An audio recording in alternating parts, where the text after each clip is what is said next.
And welcome to the Buggy-sama Fan Club. Yay!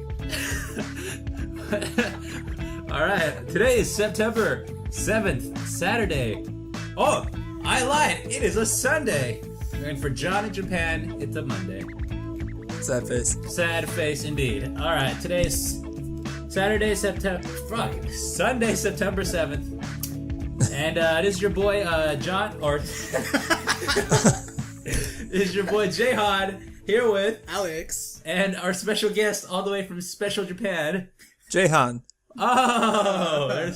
Or John. We switched places. J.A.M and J.A.M. Yeah, I was kind of going off your, yeah. Alright, cool. Yeah, we've had some more than awesome updates from each chapter. Yeah, some less than awesome. One of them was more than awesome. We're gonna start off as usual with Bleach. Yeah. Bleach. Oh my God, Kubo is Kuboing the titles again. It's Bleach 595 and it's Rebdolls too. Shit. Chill, dude. All right, it starts off with a FaceTime of 69. Hisagi, homeboy here. FaceTime. Yeah. Hisagi's getting down with Byakuya. Byakuya, like, oh my God, his sword gets taken over. Oh my God. And then Hisagi comes at him, bro. And then, oh my God. And Pepe's being all scandalous and sexual over there. And then we end the thing off with two other captains coming to say what's up. One of them gives Pepe a boot in the face. Now. Oh, you ran through that real fast. Yeah. All right, now to the next one, Naruto. I really like Pepe-sama's Volstandig. Yeah. Pretty hilarious. Dude. He has like... He's kind of...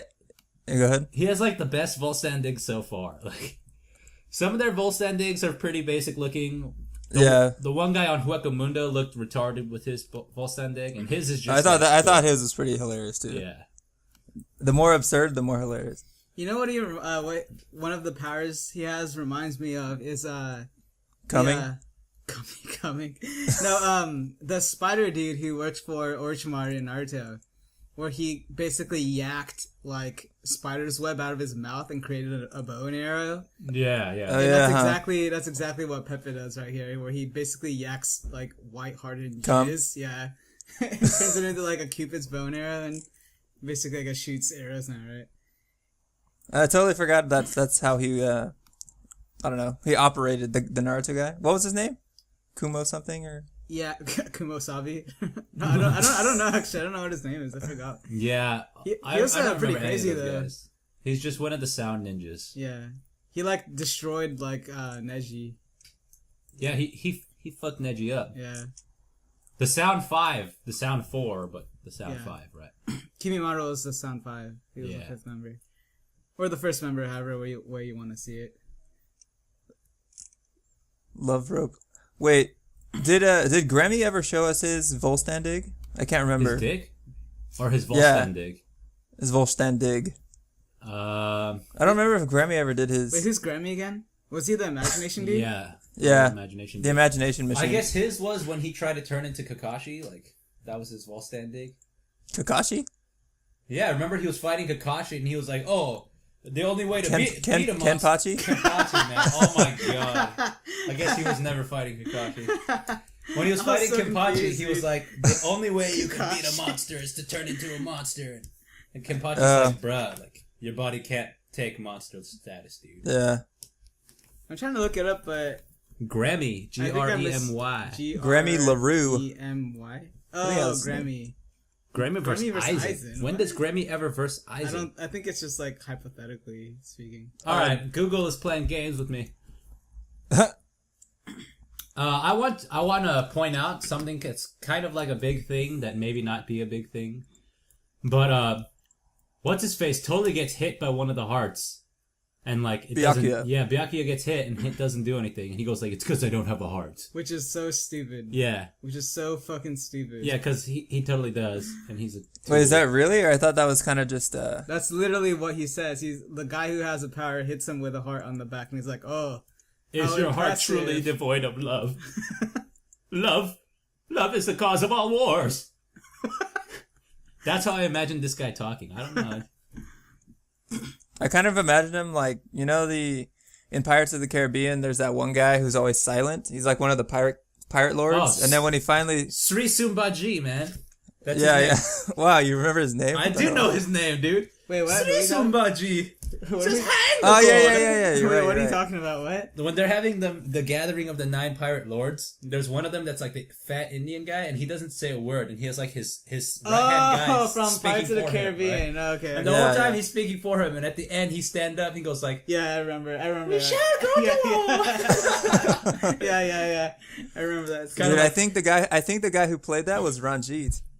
No way. Yeah, I think it was Ranjit. Dude, hold From on. How I Met Your Mother Oh for my you God, listeners. dude. Hey, So I imagine his voice sounds like that. on the wiki, I'm not seeing a section for Volstandig, so I'm not sure if he ever used it. Yeah, I'm assuming no. Thinks he's too cool for it. Yeah, when I try to look up Volstandig, it doesn't show up on Grammy. I guess I can buy that Byakuya has turned off the love in his heart. I don't know how though. Dude, it has to be there. We know it's there. I'm sorry, but I have to do this real quick. The actor's name is Marshall Manesh, and he totally is Sri Sumbaji as well as Ranjit. Nice. Yeah. Oh, Marshall Manesh, Manesh born in Iran. Born where? in Iran. Oh, okay. I ran so far away. Stupid. All right, and somehow, even though Byakuya is unaffected by the heart, his sword totally is. Which, all right, Which you would think like sword like user, right? Or it's like granted like the sword has a heart, but so does fucking Byakuya. yeah. Oh no, it's not has a heart. It's love.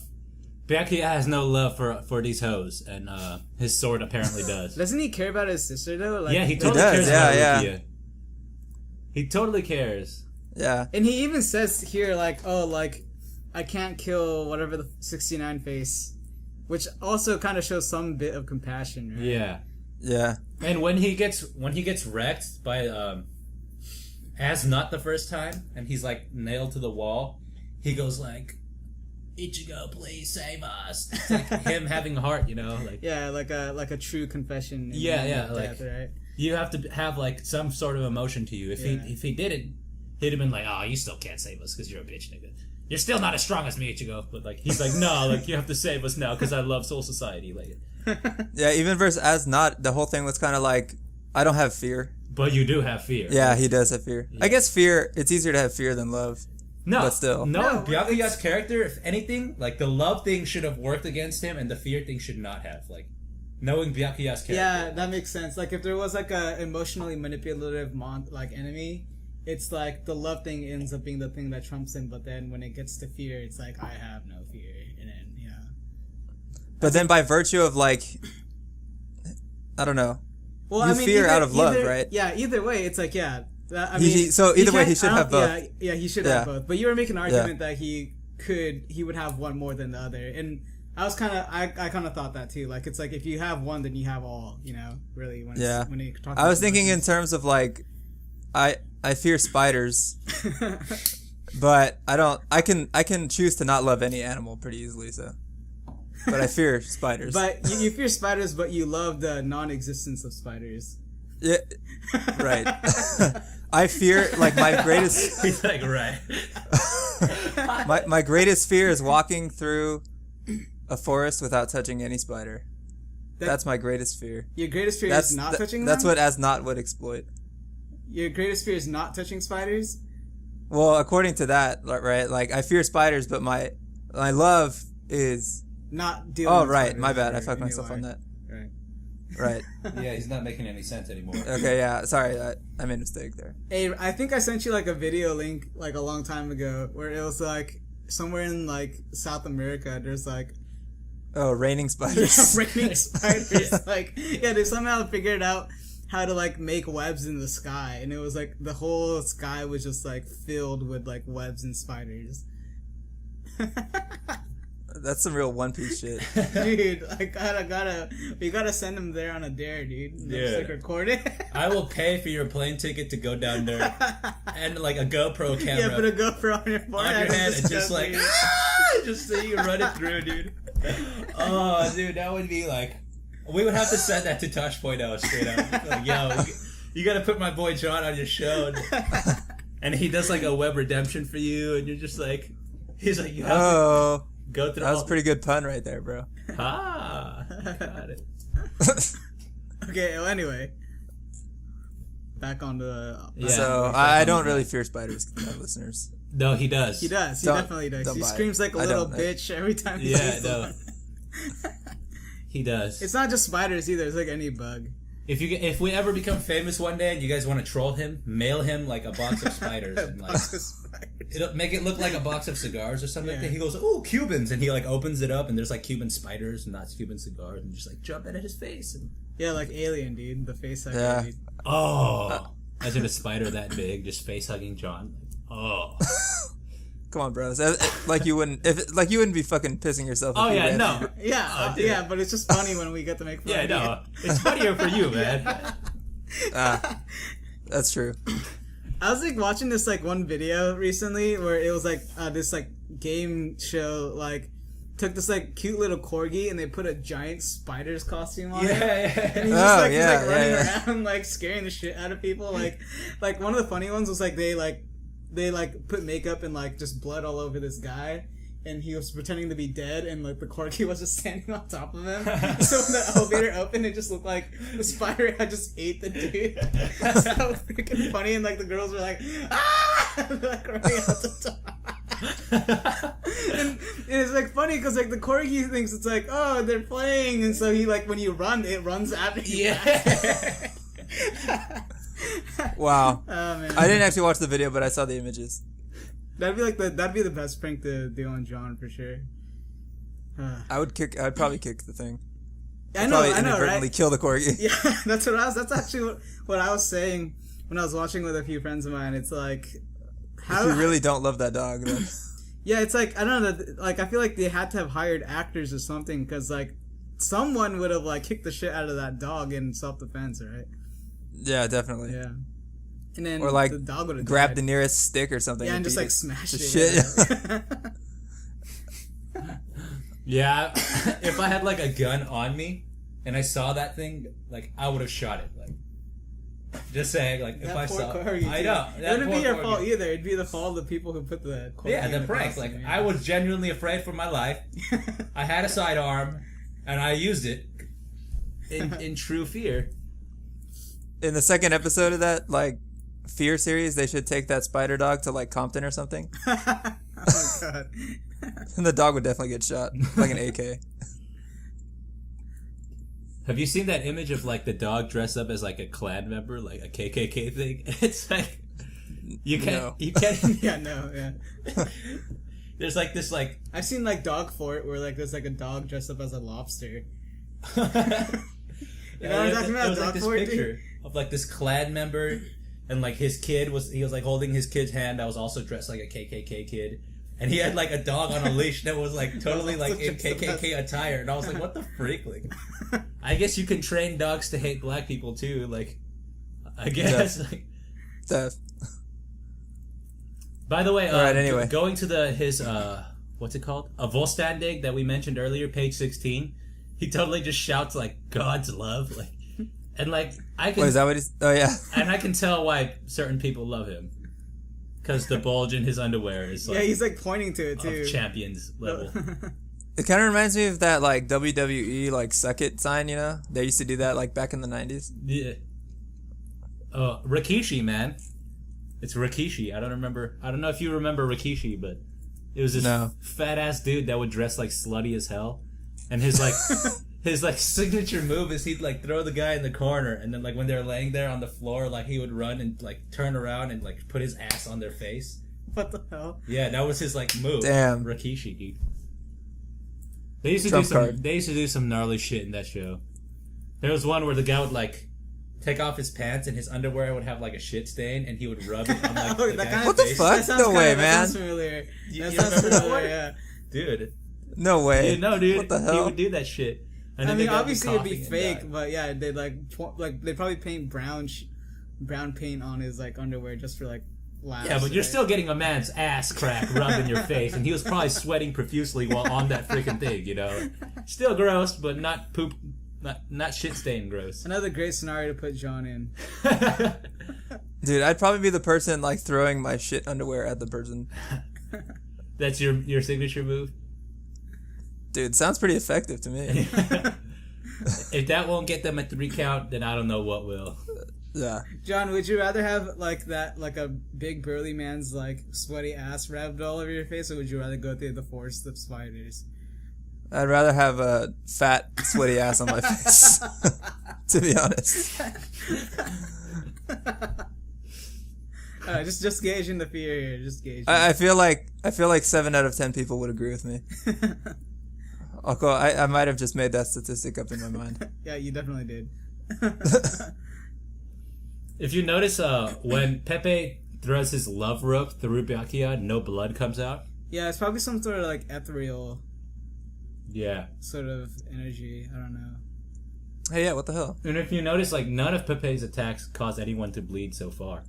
Like, the heart doesn't do any damage, the ropes don't do anything, even though, like, he's like, I got you with my ropes, and he's talking about, like, killing him. He's like, don't kill him, like you can kill Byakuya. Well, I mean, Bakuya's kind of defenseless right now, though. Yeah, he has no weapon. Yeah. Just Kido. No, remember he's like... Remember how they used said Kido, he was like yeah. the fastest like Shunpo guy too? I don't know. Yeah, I Yeah, remember. he's pretty fast. I remember before they introduced Soifan, like fighting the Espada, they were like, oh, like Byakuya's like the fastest Shunpo guy. What was Shunpo again? Where they like teleport. Oh, okay. So he's just fast, then. Yeah, he's It's really like fast. Flash, yeah. Yeah. Like I think he was taught by Yoruichi how to be fast. yeah. So. And she's a fast little minx. She gets around. Wow, bro. That was fierce. Yeah, that was so fierce. That was Sasha fierce. So I guess the last sort of speculation, these guys they look like Raiders fans now. Go, Love and go Tensei. Raiders. Go Raiders, eh? So I guess they should be under control of what's his name? Gigi. Mayuri. Yeah. I think. Well, I think they're Gigi plus controlled by- Mayuri. Cause, What if they're just canceled out and they have their brains back totally? well, their eyes are rolled to the back of their heads. Yeah, I think it's pretty. There's pretty clear indication that they're they're under being puppeted. control. Yeah, I think it's Mayuri. I think Mayuri put some sort of drug on him because I mean, granted they're not. Well, I don't know because their skin is kind of dark now. Yeah, they look like their skin wise look like they're under Gigi's control. Yeah, but then the But then marks the on his little black face, I thing on think- their face. I think that's definitely. like Mayuri's control. Or he's probably found a way to get the drugs in him. Where now they're Because the last chapter was Mayuri is about to go in on Hitsugaya, and these two and Rangiku jump out, right. Yeah. and then they get engaged by the Espada, which was like, I totally wanted to see them wreck the Espada, like, or the Arankar, but whatever. Yeah. So much of this shit happens off screen. Yeah. So Disappointing. I guess we can assume that they're under Mayuri's control because they did take out an enemy, Uh-huh. but maybe Gigi hates Pepe just as much, you know, because. Yeah, I could kind of see that too, because all the Stern Raiders kind of just highly dislike each other. Yeah. But I mean, none of the people that Gigi has had under his control look like this, though. Yeah, definitely not like the black marks on their eyes. So How do you think the black mark thing works? It's just it gives Mayuri like vocal command, like go attack that person. maybe it looks like since it's over their eyes, like that's like something significant for me. Like Something about their sight. yeah, their senses and stuff. Like So basically, Quincy are humans, right? So what if the drug like switches the zombie instincts to attack things that aren't made of like spirit particles? Huh. Are Because Quincy Quincy's aren't... Because Quincy's are human. Yeah, I think they are still human. They should be anyway, because they can just like outwardly manipulate spirit particles, whereas like Shinigami are like natives. Yeah. they're actually spirit particles. Right. Yeah, that could be. I don't know. I don't know their way. Well, I mean, they're probably other shouldn't ways. they? Well, then shouldn't they be like? If that was the case, then with the Volstandig, because Quincy's absorbed spirit particles with Volstandig, then that wouldn't make sense because he totally just kicked Pepe in the face. That's true. Maybe it's still just Did you pull that they're theory out still of your human. ass? I think Yeah, you of pulled course. Okay, cool. All right, awesome. Of course I did. Yeah. Speculation. All right, I don't know, well, that's cool. the whole logic of the universe is pretty inconsistent, though. Yeah. Because I mean, Right. you could say that about every single conflict between a Shinigami and a Quincy, right? Technically. Yeah, and technically, if like Shinigami whipped out like Bankais and like Quincy's did Volstanding, it should just be like absorbing them Constantly, back and forth. Yeah. So, Kubo, man. I mean, even Shinigamis are pretty much treated as humans at this point, right? They bleed and they Yeah, that's true. Like they don't bleed spirit particles. they either. die They legit apparently bleed. and can be turned into zombies. Like that's not really like something typical of someone that's like made entirely of spirit essence. Yeah, it doesn't go with the flow of the whole soul society concept. Right, Like, yeah. Technically, if these die, they should like their souls should just move on to the next thing. Like they shouldn't be able to like maybe their bodies can still be controlled, but if they're made of spirit particles and they move on, their like bodies should like evaporate technically. Yeah. It's just like I think he's just kind of treating Shinigami as human beings at this point. Or some sort of middleman where it's like the Quincy's aren't really considered humans anymore either, you know? They're both just kind of like human spirit hybrids. Yeah. Or maybe like if a Shinigami dies in the human world, he just like vanishes as spirit particles. But being in Soul Society, Gives like them some that's sort like of, yeah. to them that's their real world. So if Okay. they die there, they like bleed and stuff. Like Uh-huh. Yeah, I guess you'd have to kind of just reread the whole thing to be able to come up with some sort of like very Explanation. conclusive. That's yeah. But at this point, it just kind of feels like he's just kind of winging it and doing whatever the hell he wants Yeah. to. So quick cosmetic question that's totally pointless in asking. The captain robes, are all of them cut at the sleeve like that? Jesus. Yeah, I just wondering, like, Were they always? Wait. I feel like they All were. right, who? because both of them have their sleeves cut off. Oh no, And, they're like, not. They're not. Kensei makes sense because he has to like show off his guns, but like, I Yeah. feel like I've seen other captains without it like that. I think Kiba just did it because he thinks it looks cool. Yeah, But no, it does I look think cool. Yeah, of course, definitely. I think Byakuya didn't have tears on his, did he? When he had his captain robes? I'm pretty sure he didn't. Like for example, Mayuri definitely didn't have arms cut off. Oh on his yeah, robes. that's right. He definitely had long sleeves. Yeah, Kenpachi has his things cut off. it's all like torn and shit. Yeah.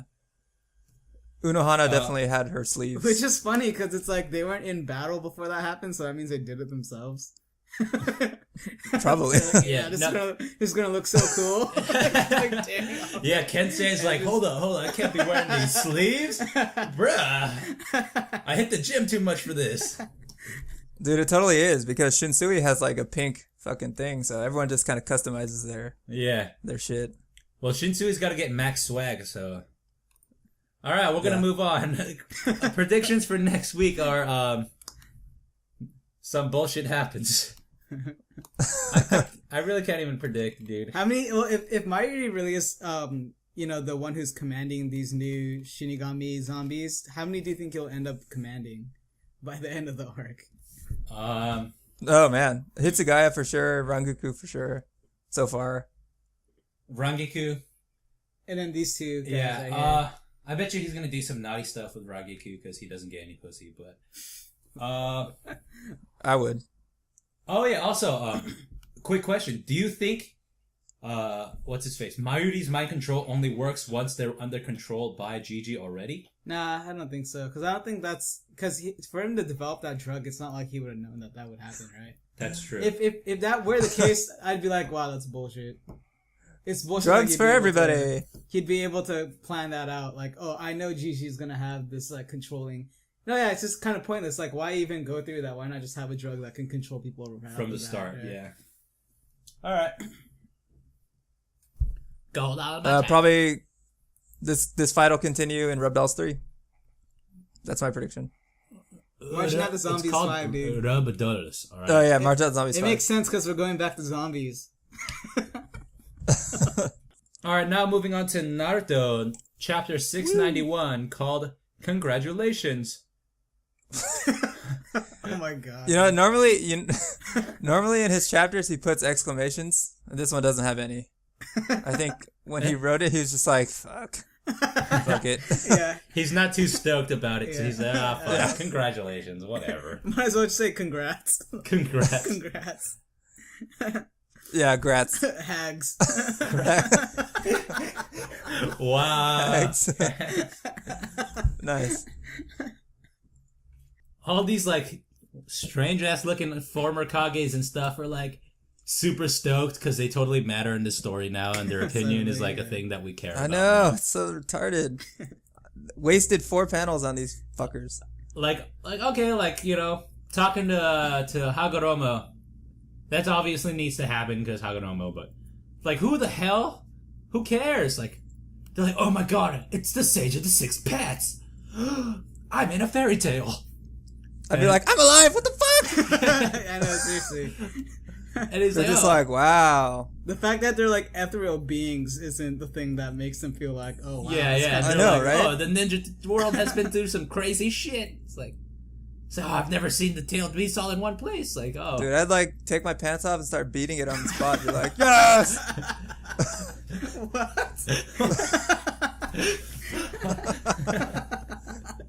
Finally, I've been waiting 100 years. Yeah, exactly. Well, that's who's to say they can't like beat it off in beat their off the afterlife, spirit plane, right? dude. Yeah. Yeah, but they can like nut on each other. Yeah, they probably already can though. They, Yeah. Dodge this! Nut no jutsu. Duh! Oh god. Anyway. And like, the whole prophecy is fulfilled, guys. All the tailed beasts listening to one kid, and it's Naruto. Yay! So cool. Sick. So, And like Ogoro. Sakura's reaction is so stupid. So underwhelming. He's like, I knew it. I mean, he's actually floating. But at this point, I'm too exhausted to even be surprised. Like, come on, bitch. Dude, it's just like This is your god, literally. dude, no, it's characteristic of her in the story as a whole. Like, just like everything that she says is underwhelming and like unnecessary and unimportant. She's probably a really boring lay. Whoa. She's just like, I just came. Yeah. It's like fucking a pillow, dude. Yeah. Like a blow. Like fucking a rub doll. She just lays there and takes it, dude. Yep. And I don't know what Sorry what for you Naruto soccer sees. fans out there. Dude, I don't know what Naruto sees in her, man. She's just like the most boring individual ever, man. Every Yes. part of her character was just like, okay. And she has pink hair, man. That's so whack. And for a while, her motivation was cool. Like, oh, like, I've got to get my friend Sasuke back because I love him. But then, like, on the grand scheme of things, like, the shit she had to go through, like, it's like, dude, you don't really love him that much, do you? Like, you knew him when right. you were kids. He left you for another bitch. He left her for another bitch, and, like, he totally just caused her a bunch of sorrow, and she's like, I love him. I think You you were guys 12. are you guys are pulling all your sort of frustrations on the wrong person. Is it Kishi that we should be mad at? Uh-huh. Alright. No, 'Cause it's he doesn't- Sakura. he doesn't- She's the scapegoat. She's the scapegoat, Sakura. Because he doesn't know how to write for a female character. That's his fucking fault. It would have been funny, because you know how, like, when Sasuke left, he, like, knocked her out? Yeah. It would have been funny if he accidentally killed her. It's like, oh, shit. Like, hit her a little too hard on the head, she, like, bled to death. Stupid. That was actually like a good moment too, in my opinion. Nah, Yeah, dude. I didn't feel it. It made a lot of sense to me. For me, like, the only, like, female character that really was, like, worth anything to me was, the grandma. Sasori's grandma. Oh yeah. The only female Yeah, character in dude. the whole series who meant something was that person to you? Yeah. Sasori's grandma, man. I guess she like, was cool. Yeah, no, she was badass, dude. The paper Yeah. chick kind of got screwed over. How she was like, I love him! And she, like, tried to do, like, the billion paper bomb explosion, which is a Which cool was actually concept. pretty smart. Yeah. You know? Like she had thought it out, and like Okay. it was kind of like, oh holy shit. Like even Obito at the time was like, oh fuck. Yeah. He was Yeah. like, oh wait, what am I gonna do? Which I Yeah, guess, he almost died, I think. yeah, he did, and the only reason why he got out of it was because he had Izanagi, which was like a complete new thing that got pulled out of like out of the stratosphere. It's like, oh, by the way, Yeah. Oh, is that what happened? He used Izanagi? that was the first time he saw Izanagi, Yeah. and that's how he survived. Yeah, Where Was it it's like- Izanagi or Izanami? I can't remember. It was either one or the other. But it was the one where Okay. basically you turn imagination into reality, I think. Right, Where right. You can supposedly creating an illusion on yourself actually makes the illusion a reality in the real world. Which, like, Right. I have a hard time understanding how that works. That's It's just like seriously the most god tier power. Like It is. It's literally literally- God. It's like creation. It's like being able to create something out of whatever it is you Like- think of, right? like what's her face? Kaguya made dimensions as her guard power. Like she can transport and create all these dimensions. Like that thing's like fuck dimensions. I can make whatever I want. Like in this dimension. Crazy. Dude. Yeah, what the hell? And she got Danzo totally used it like a jackass. I know he freaking wasted so many eyes, dude, just to not die. Supposedly that was his purpose. When he could have just like dodged shit the whole way through.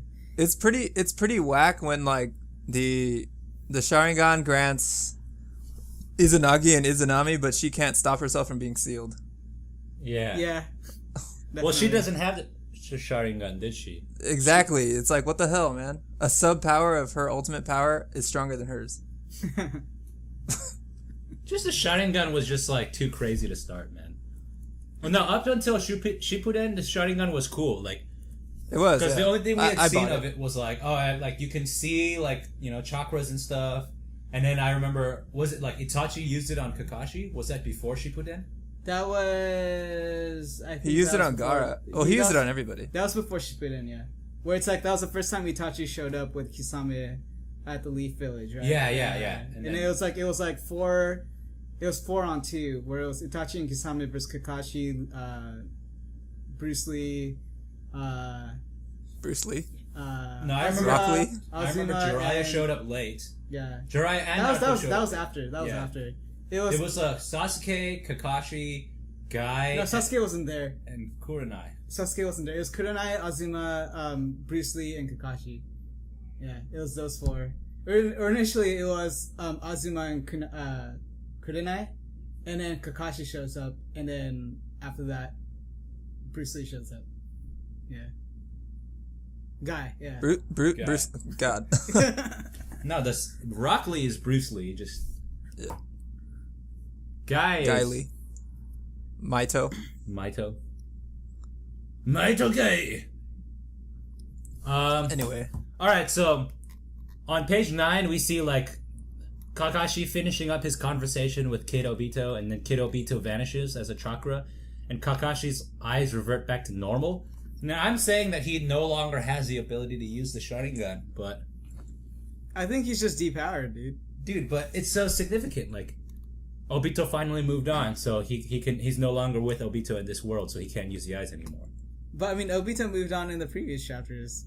Like, I don't know. It's just like, I don't know. I feel like he still has it. No, because remember he said to what's her freaking face? Rin? Yeah. He was like, hold on, I can't be with you just yet. I have to go save Kakashi. Mhm. So he was with Kakashi for the entire duration of the eyes. And then afterwards, he's like, all right, I'm going to go be with Rin now. And then he can't use the eyes anymore. I That's don't my know. I feel like he just analysis. depowered. That's just how I see it. I think he lost it. Yeah, he had to have lost it. Because they even said you're only going to have the powers for a short period of time.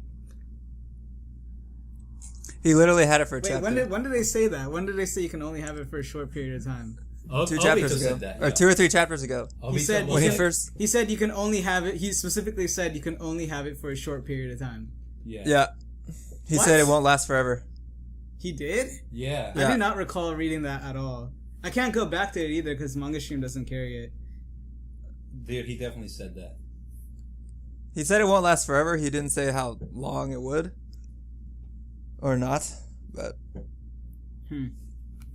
So, dude, that's... And as soon as- Kakashi would be so OP if he had that all the time. Yeah. And He'd basically be, like, on par with Sasuke. as Yeah, soon as the definitely. eyes deactivate, he like collapses because he can't take it anymore. Yeah, that's understandable. That shit has to Yeah, drain, see, like... look, it says it right there. Kakashi Center, your eye. Yeah, well, looks like Kakashi of the Sharingan 2 is finished today. Today. Keyword today.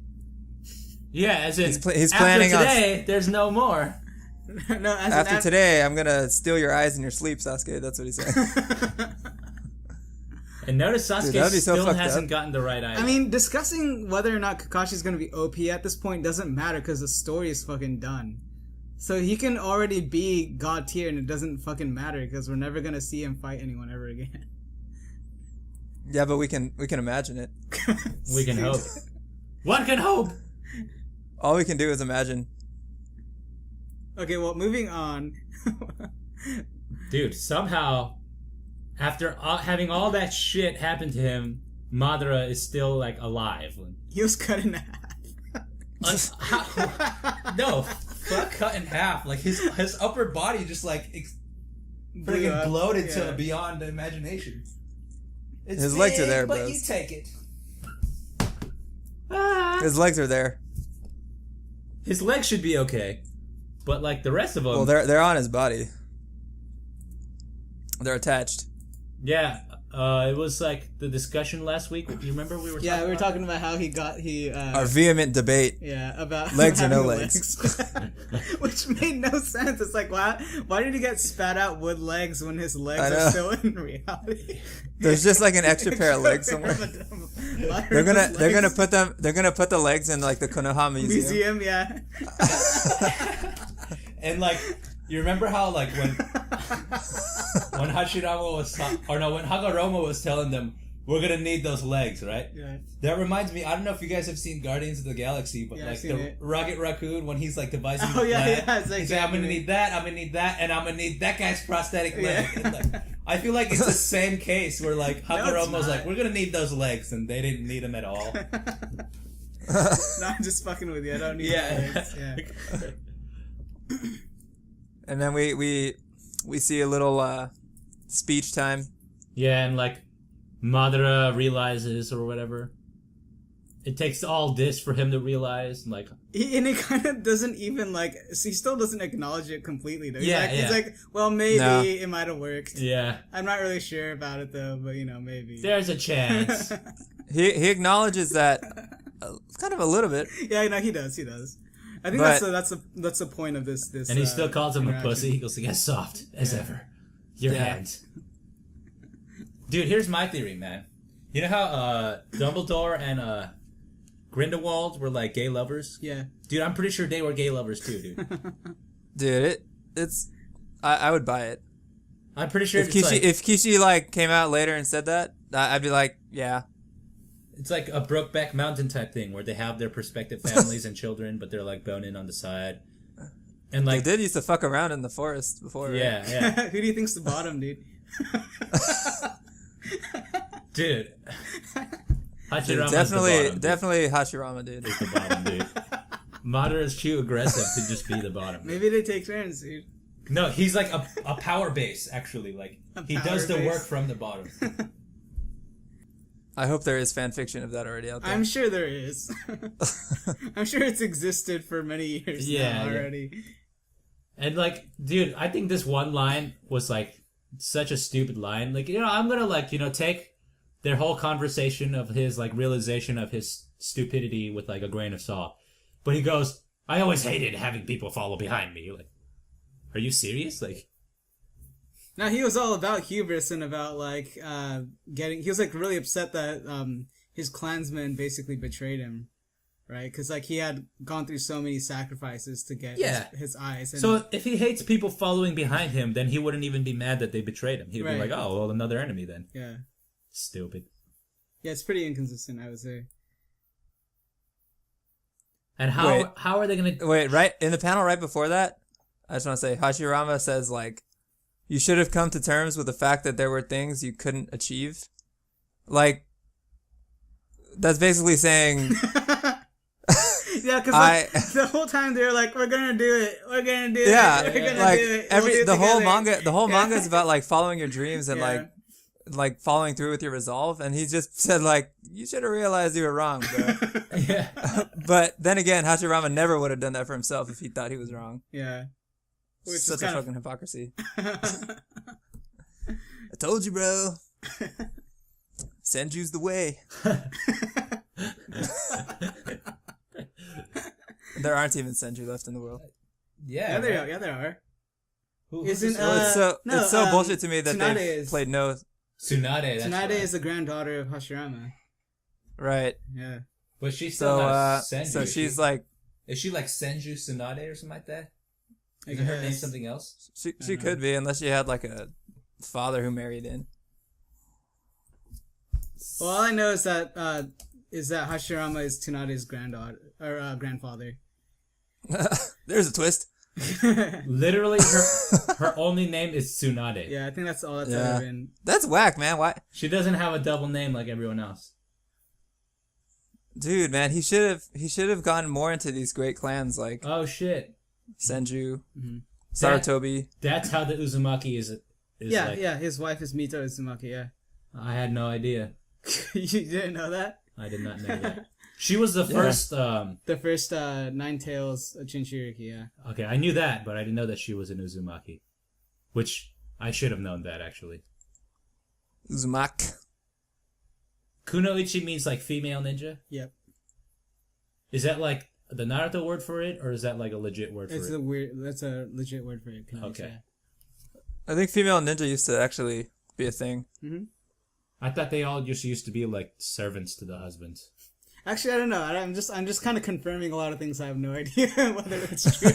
I'm like, yeah. Yeah, Kunoichi, man. Yeah. Kunoichi. You're like, oh, For the most part. I think female ninjas were a real thing. I'm like, yeah, they were real. I think they were. I have no idea whether they were or not. I think manga has created like a weird alternate reality for me, Yeah. where all these things have happened. Show at me some your point. Rasengan you've been working on. Dude, and like, page 16, like, his dad tells him happy birthday, like... Which is so funny because Yeah. he's just missing arms, dude. Yeah. There's this panel of them together, and he's like, "Happy birthday," and he's like, He doesn't have an armless, arm. dude. He's a zombie. I wish He's he's a like zombie, like... he's like, I wish I could hug you right now, son, but I'm kind of crippled. It's like, Oh, dude. It's so stupid. Oh my god. And like... Uh, and if I don't know if like any of the listeners remember, but it was like, I'm not even joking, like 5 months our time, like almost 6 months our time ago, when they were in the middle of the ninja war, when Naruto was like, oh, all this shit is happening, huh? And I just realized today's my birthday. And like, all this stuff happens in a matter of a day in this story.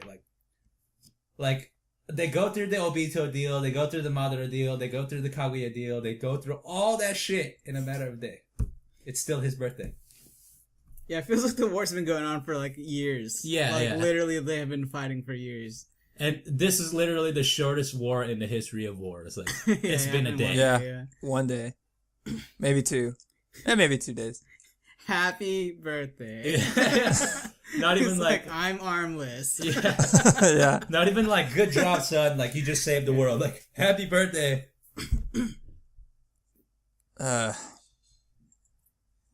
And like, nice moment, I guess, but yeah, nice like It's father-son a nice moment. moment that should have happened sometime else in the story. I feel like it would have been appropriate if it had occurred. Like, these are things that should have happened before the final, what do you call, not conflict, but just like the climax of the story, you know, where it's like, oh, we're all disappearing because we all did our part in making sure you can get to, I don't know, alternate dimension to like fight the last monster, right? Mm-hmm. And it's like, okay, well, I gotta go now. You know, like, I leave everything to you, my son. Like, you've done well. Also, like, happy birthday. Yeah. And it's like, it just it kind of like solidifies Naruto's resolve to save the world. you Yeah, know? all right. And then he goes with that in mind, you know. And Like, then he alright, goes it's and up to takes me on. now. Like, the older guys can't help me anymore. It's up Yeah. to the next generation. It's Right. it's up That to would have these been guys. really, yeah. I feel like that's the way proper way to use these sort of moments, you know, where it's Uh-huh. supposed to really play at the heartstrings. But I thought, I wasn't too against them summoning them back, though. yeah, That- you know, that like, wasn't like too- I would say like a good example of what I'm trying to say, right? is like in Star Wars, like Luke is in the ship, right? And he's gonna blow up the Death Star, and Obi-Wan comes to him, As a ethereally, ghost, yeah. and he says, Nude. Luke, what? Nude? he says, Luke, use the Force, and that's the sort of moment that is before the climax, right? Yeah. That kind of drives to that point. But then at the very end, though, correct me if I'm wrong, but when at the very end of the whole trilogy, when they're all celebrating the fact that we've done it.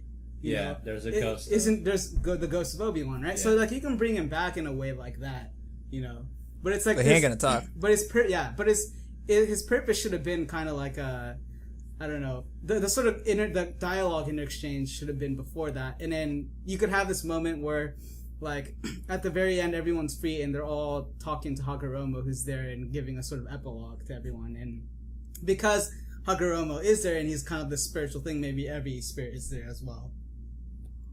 You know what I mean? All right. But how would they have summoned them back though? Because Hagoromo was there, so I mean, maybe they were there just ethereal speaking, kind of like the way Obi-Wan's there, where Obi-Wan's there at the end, and it's kind of like he's just there to be the sort of cherry on top, as like I'm acknowledging the presence of the fact, or he is a presence that gets to acknowledge the success of the main character. Yeah. Right? But it's not like he's there to do anything in particular. Because that aspect of himself has already been used. Yeah. I thought it was a nice emotional moment between the father and son. They're talking, and then at the end, like, he vanishes. I like how they show Hashirama and the third Hokage like vanishing, but they don't no love for the second Hokage. on page 18. Yeah, whatever happened to that guy? They got 1, 3, and 4, but the second can. Wasn't it that he was like sulking in the corner? Wait, wasn't it that if you get Ito Tensai, but if you know how to use it, you can become immortal? Like, you can come back, right? Because that's what Madara did. Madara knew how to use it, and he got Ito Tensai, and so he Ito Tensai himself again, and he became real. Yeah. Right? So maybe that's what I have unlimited chakra. Because the second knows how to do it, so maybe he did it, and then he just bailed. Yeah. He's like, fuck you guys. Like, I'm staying here. Because he's like, well, if I stay here, then Hagoromo was gonna be like, hey, listen, man, your time's up. Let's go. Yeah. He's like, no, fuck that. Just like, what? It's the only explanation, man. Why is he not there? That'd be pretty lols. Such a troll.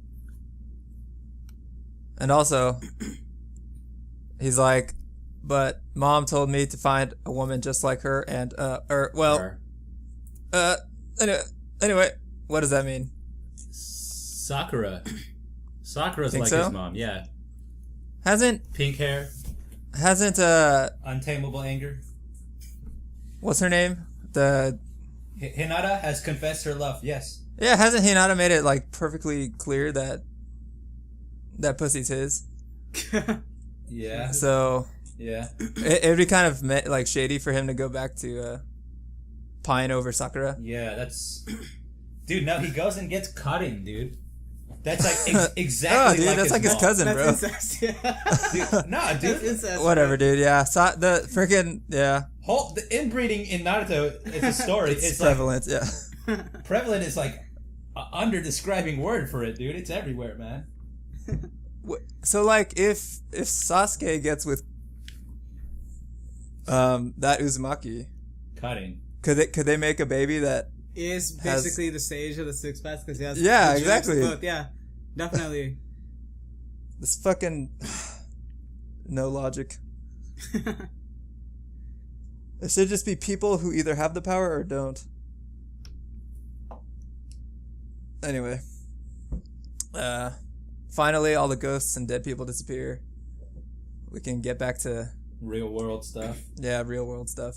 I still need to see Naruto and Sasuke get down, because I think it's gonna happen though. I think we're gonna get that. I think it's kind of setting up to where that's gonna happen, and I imagine Sasuke's gonna get his other side of the Rinnegan when they fight too. What? Yeah. You think we're gonna read like a 10-chapter fight? Dude, it's gonna be like a one panel, and they're just gonna be like there, and we're not gonna see the actual fight. Yeah, it's just gonna be like punch, and they're like their faces line up together. Yeah, and it's like, yeah, like, stupid. Sasuke's gonna have both eyes, and it's gonna pan out, and it's gonna be like Sasuke and his like retardedly oversized Susanoo and like Naruto in his like insane form. I don't know. It'd be cool. I'd be down. I guess I would be down if it was just like that, like a panel. Dude, okay, I'm just gonna have to admit right now, like, at some point, the only thing I was checking back into Naruto to like keep following the story, other than, you know, I just want to finish it because I've been so freaking like invested so far, was to see the goddamn fight between Sasuke and Naruto. Yeah. That's all I've wanted to see for maybe like 3 years now, 4 years now. That's all I cared about. It had been building up to that for a very long time. Yeah. Like, that's all I've cared about for like 4 years now. So if we don't see it, I'm gonna get a plane ticket. I'm gonna go to Japan. I'm gonna find where Kishi lives, and I'm gonna whoop that ass, dude. I'm gonna just in public. Yeah, just beat that ass. I'm gonna like bend him over because he's small, right? He's Japanese. Like, I'm gonna bend him over my leg, take off my belt, and just like, you motherfucker, I've been waiting for so long. And just, like, it kind of like it makes you put things into perspective. It's like perspective. It's like really funny where you can be like an amazing story writer and just deliver an amazing story for like a decade. And then you can take that thing and put it in the shitter and people will want to kill you. Yeah. Even though generally speaking, you've done a great service to like... as a whole, Naruto is still good in my book, you know? As a whole it is, but like... Right, but if you laze about on the very, very last act on it, it'll enrage people to the point where they'll want to kill you. Yeah. It's like, it's crazy when you can drop like 30 points in the first half, but if you go 0 for 10 in the second half and your team loses, the fans will rain down murder on you. They don't care about your shit in the first half. Like, if you don't close out, then they will rain down murder on you. They will burn your jersey in the streets. God damn, that's a really great point. Very parallel to this. Alright, we're going to wrap up our analysis of Naruto here. Basically, next week, they're going to do more wrap-up and more sadness and talking and stuff. I seriously don't think they're going to fight. I don't want to jinx it, but I am. I don't think Sasuke and Naruto are going to fight. Why? Why would they fight? If they did, like... Well, I'll say this, though. Like, Sasuke isn't, like, overtly expressive of being sort of in agreement with everything that's happening. He's kind of very passive, isn't he? And it kind of always been like that. Not to this extent, though. I mean, this is the conclusion of the story. So, I mean, either he aligns with the ideology of like the main character, or he doesn't. You know what I mean? And right now, it kind of seems like he's got a foot in the door just because he needs to. But I mean, I think that if at this point, if he hasn't come to a decision about it, then it means that it's being set up to where he has to make that decision now, right? Because he expressed this sentiment of like wanting to be the next Hokage because he thinks he knows how to do it correctly, and so he's gonna go kill Madara, and Hagoromo tells him, "Hey, don't kill Madara. You need to see this exchange between two people of the older generation who are a lot like you." And like they're talking, and basically Madara is saying, like, "Okay, I was being an asshole. You're probably right, and I was too busy thinking only about how I can control and make things happen when really I should have been like passing down my faith to the next generation." And that's kind of what Sasuke believes. And so he's watching this interaction and he's kind of quiet about it. And so it's coming to that point now where it's driving him to the point where he needs to make that decision. I think that decision gets to be made in a conflict with Naruto. Because I'm not saying that this is done correctly, though. Certainly not. Like, I mean, I've always like you said, I've wanted to see like a battle between Naruto and Sasuke. Personally, I would have felt like it should have been done before they united together to fight the main evil at the very end of the story. But I mean, I don't know. I think it's pretty set up to make it happen now. Where if it's not a sort of conflict with a physical conflict, then there's certainly going to be one ideologically speaking. Where also, if you remember back before, like when Sasuke first got to the Shinobi War, like they were like, "Oh, like what side are you on?" He was like, "Oh, well, like I'm gonna deal with Konoha later. Yeah, but for now, we got to take out this mutual enemy first." So yeah, he's still undecided and it's still coming. I think I wouldn't be surprised at all. Actually, I'm expecting it, but how it's gonna go down, I'm not sure at this point because there's just so many things that I expected out of this story for this last act, and it hasn't really occurred. And like it's been overall pretty disappointing, I would say. So I mean, this fight will be cool in some essence, but I'm sure it's going to be just as disappointing as everything that's happened thus far. Mm-hmm. I don't see a fight taking place, a full fight.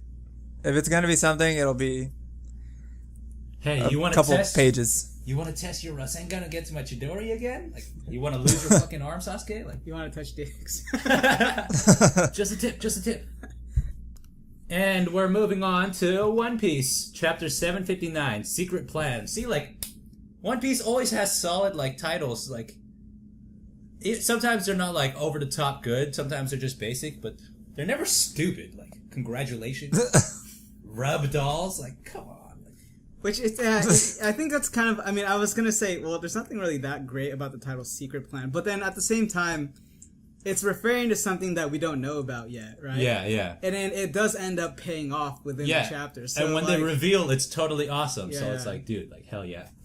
And like, I don't want to just like go back to this, but do you guys seriously not believe that like the title of the chapter should have been Love Dolls? Because like Pepe uses love. Like, yeah, I think I actually agree with what you were saying, where it was probably like, because Lost in labu translation. is like, is Labu. love in, like, or how they say it, I W. Like, you don't actually rub me, you love me. I get it. Like, Which makes sense because like Pepe is all about love, and it's kind of like he's turning everyone into love dolls. exactly. Right. That's what I'm saying. I'm like, what the hell is... What's going on in that freaking brain of his, man? Well, I don't know. Maybe that's just a translation error. If you look up in Japanese the title, would it be like translated as Love Dolls? Or I don't know. I mean, I don't know what the Japanese title is. Kubo most of his titles in English, so it was Kubo's choice to make it Rub Dolls. Was it really? I don't know. Yeah. That. I can't confirm that because I don't know and I don't care. Occasionally he does Japanese titles, but mostly they're in English. Like they're written out in English too, or Yeah, because like if you look at the Japanese title pages, the way they're written out, like a translator can't take that out and replant it like that. Uh-huh. The way they're usually written, Kubo definitely did the it. most recent one have in English like Rub Dolls, like again, like on the front cover. Like, was that a thing that we saw? Yeah. or The like way he does it, is it written puts it in in English. Japanese characters that's like if you pronounce it, it says Rub Dolls? Like, no, I it's don't written know. in English. I mean, guys, I don't really care, to be honest. dude, I care and I want to know because this is funny to me, dude. I think it's hilarious that it Bleach says Rub sucks, Dolls. dude. Why are we still talking about it? It's funny, dude. Dude, stop bringing us down, bro. I know. It's One Piece time right now. Dude. I love One Piece, dude. We're gonna talk about One Piece. Words can't bring me down.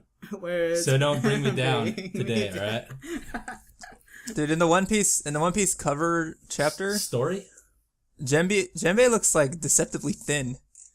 I don't know. His I hands thought are. it was kind of His arms are skinny. I guess we can't see like the iceberg under the water, but He's kind of built like my dad, where he's got like skinny limbs, but like a giant ass like midsection. Oh yeah, I see what you're saying though. It kind of looks like his clothes on him are like really baggy. yeah. Yeah. His hair looks. Well, I don't know. His hair is longer than that, isn't it? Well, maybe it's No, it's because kind he's of next to a boat. Because if you see the human jumping off the boat there, or like shouting, cheering for him, he's definitely way huger than that human. Oh yeah. He's huge, but he just looks thin. I didn't realize like his arms were. Oh, you know what? I think what it is that if you look at his face, to the side of the black hair, there's kind of like a. I think that is his face right there, which actually changes up the big circle. which actually changes up his sort of, I guess, his frame, his structure. Oh, I see. Which a little bit. definitely makes him look a lot, actually, probably thicker than. Yeah, no. I think he's proportionate right now. Because his arms were his lower arms and like his lower legs were always like. Well, I mean, what was the point of bringing that up though? Just to point out that Oda had some drawing, like, or were you trying to get at something else? Like, oh, maybe it's not Jinbei or something. All that. No, it's just Or he's just lost an weight. observation. Just an observation. He's been hitting some gym time. Yeah, he's been like doing the treadmill and the elliptical. Yes. He's been eating kale, dude, making kale smoothies. He's on that juice cleanse, dude. All right, so to move on with the secret plan, all of what's her name again? Sugar's creations come apart. Sugar. It turns out it took multiple multiple humans to make these giant ass toys, and all of them like go back to being normal again. Like, oh, I can use barriers again when like he doesn't have to anymore. It would have been funny, like, if before she turned them, like, they had to be, like, in a human centipede, sort of. Like, okay, first you guys have to be like this. All right, now you can be a toy. That would have been pretty funny. We need more doctors here. Or like they got like cut up, right? So like why wouldn't they like revert back into pieces? You know what I mean? Oh, right. So like when someone slices off the toy's head, it should become a human again? Yeah. Or no. I mean like they cut the toy, right? So when it reverts back, like shouldn't they be like cut into pieces? Like they shouldn't be whole human beings anymore, right? Does it work like that? I don't know. I mean that's just something I'm wondering. I think only if they were like run through a shredder. But then they kept on getting put back together even after they got cut. So maybe it's just part of the magic, right? Yeah. Well, right. Did they get like cut though? I remember some of them got cut, and some of them got some of them got cut. Like Cabin Dash cut one of their necks, and then they just plopped it back in. Yeah, because like if you look at when they come up, if you look at when they come apart, like the head was like two people. Yeah. So if he cut there, he didn't cut any of the people. I don't know. I mean, it's kind of hard to say. I'm just guessing that it's the magic that just makes them sort of immune, and they just come apart. On this topic, what I always wondered is how Kairos' stump looks like. Do you think there's like skin over the stump there now? Because like he's been such a toy for so long that when he turns back to a human, like I mean, yeah. Or when he turns back into a human, he starts bleeding out from there again. Well, when you see like people who have those sort of deformalities on like their limbs, like yeah, it's kind of like closed up. Otherwise, they die. They'd bleed to death. Yeah. Yeah. Did he lose his leg? Yeah, you remember when like while he was a toy? No, the whole like takeover was happening in the first place. He was like chained to the wall. Yeah, so he cut off his own leg. And he like jumped to try and kill him. Well, at that point right there, he would have bled out, I think. Yeah. And then he was immediately turned into a toy, and that's why he didn't bleed out. Unless he like cauterized his own leg. No, he like cut it off. Would be badass. He was like hopping over to like kill Doflamingo, and Sugar was like, "You're a toy," and then just and he like runs away. So that explains how he didn't bleed out immediately, but it doesn't explain how he's not doing it now. But whatever. That's One Piece. There's like this is actually like one of the things that really annoys me is the sort of like eagerness for the characters in One Piece to like chop off their own fucking limbs. Like even Zoro, right? Like I'm not sure if you guys remember, but back when Zoro was taking on number 3, when he was a candle, right? Yeah, he's like, oh, like I would cut off my own legs if I could to like fight. But it's like, dude, you wanted to be the best swordsman in the world. Like, yeah, you're not gonna be able to do that if you cut off your own legs. Like, I don't. Well, he thought he was gonna die right there too. No, I don't think so. I think he was like, oh, to get out of the scenario, I will cut off my own fucking legs. But like, if your ambition is so strong that it ignores all other like things that even threats of death, then like you would figure out a way to get out of a situation without creating jeopardy for your own body. Well, remember, Zoro isn't that smart. But it just doesn't make any sense, though. He's not so fucking stupid that, like, the idea of not having legs might hinder his, like, ability to be the best swordsman in the world. Like, no. that wouldn't occur to him. Dude, you only need your arms to use swords, though. That's probably Zoro's mentality, actually. As long as I have my arms and your mouth, and my jaws, I can use swords. Yeah. He'd probably cut off his own arms because he could use his mouth. I don't know. It's just dumb though. It's like, or even Kairos, who like apparently thought that he could take on Doflamingo with one leg. Just doesn't make any fucking sense to me.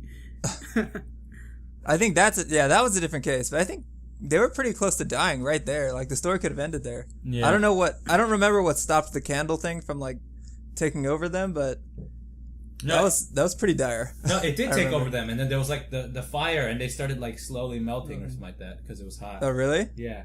Isn't that? Oh, I don't remember, to be honest. I remember. I remember that moment. Zoro almost cut his legs off. Yeah. It was Bon Clay that did that. No, not Bon Clay. No, it's Mr. 3. Mr. 3, Yeah, Mr. 3 who was did like that. under Bon Clay, right? Yeah. Well, he was ranked below Bon Clay, but I don't think they had met each other. Yeah. Or maybe they did. I'm not sure. What was that family part of again? It was like the It was alligator with crocodiles. Yeah, Crocodile. That's right. His like crime syndicate. yeah. And Robin was like Mr. 2.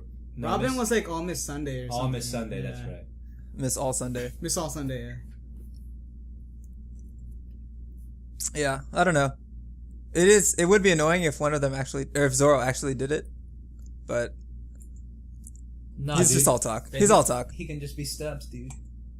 That's the thing, though, is I don't think he is all talk. Like, at the same time, I kind of believe like he would actually cut off his legs. Yeah. If it came down to it, but it just doesn't make any sense to me. That's all. It's like really stupid. He totally would. It's Yeah. Zoro. It's stupid, but yeah, it makes sense. It's stupid though. It makes sense and is stupid. I think that's the problem with it. Yeah.